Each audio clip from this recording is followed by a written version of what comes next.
Have you ever heard of someone rebuilding an entire nation, not with armies or money, but with just an idea? Well, today, we're diving into the incredible story of a man named N.F.S. Grundtvig. His vision for education didn't just transform his own country, it's a story that still echoes around the world today. So picture this. It's the early 19th century, and Denmark is, to put it lightly, on its knees. It's been defeated in the Napoleonic Wars, it's bankrupt, and huge chunks of its territory have been ripped away. The country was in a serious identity crisis. And this man, a poet, a pastor, a historian, he felt that brokenness in his very bones. But, what can one person do when an entire nation is collapsing?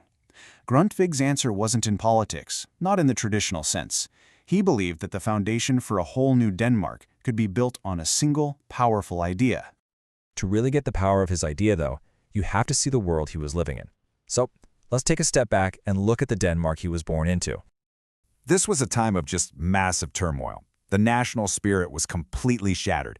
People felt adrift, They were disconnected from their own history and totally uncertain about what the future held. It was like the soul of the country was just fading away.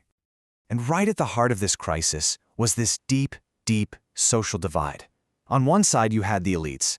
They were educated in Latin, they spoke foreign languages, and honestly, they were totally disconnected from their own culture.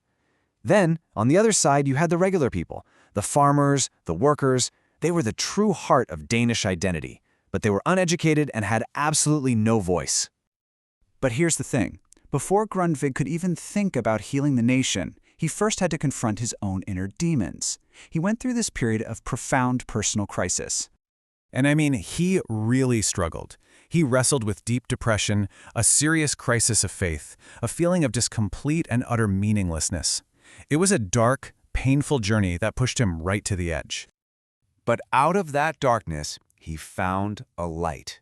He emerged from it all not broken, but totally transformed. He had a new kind of clarity and a powerful conviction that would basically define the rest of his life. And this was his breakthrough. He realized that true learning, real enlightenment, it doesn't come from dusty old books or dead languages. No, it comes from what he called the living word, from actual human conversation. It's that back and forth, that dialogue between a teacher and a student, or even just between students, that really sparks curiosity and awakens the spirit. So this amazing idea of the living word, it became the blueprint for his grand solution to Denmark's problems, a totally revolutionary new kind of school. He called it the Folk High School, and that's pronounced something like Folk High School, or the Folk High School. And let me tell you, this was unlike any school that had ever existed. The goal wasn't to get you a job or to pass some university exam. The goal was to wake you up as a human being and as a citizen. Just imagine a school where young adults, mostly from the countryside, would come to live and learn together for a few months. It wasn't about memorizing facts. It was about discovering who you were and figuring out your place in the world. His whole philosophy was built on a few really simple ideas. First, the living word was everything. Learning happened through conversation. And get this, no grades, no exams. The whole point was learning for the sake of learning. They studied history and poetry to reconnect with their Danish identity and, maybe most importantly, they lived together.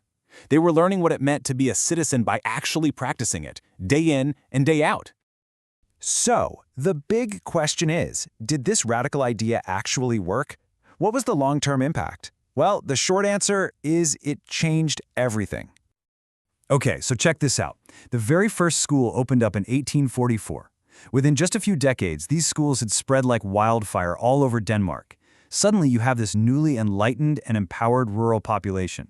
They started forming cooperatives, demanding political reforms, and really taking part in their own democracy. And eventually, the idea went global, inspiring similar schools everywhere from Japan to the United States. When you boil it all down, Grundtvig's folk high schools gave a voice to the voiceless. They empowered an entire class of people to become active, engaged citizens. They literally provided the cultural and spiritual foundation for Denmark's peaceful shift into a modern democracy. Which brings us right back to today, doesn't it? In our world of social media bubbles and polarized arguments, this focus on the living word, on real, honest human dialogue, it feels more important than ever. So it kind of leaves us with a question to think about. What living word does our world most need to hear today?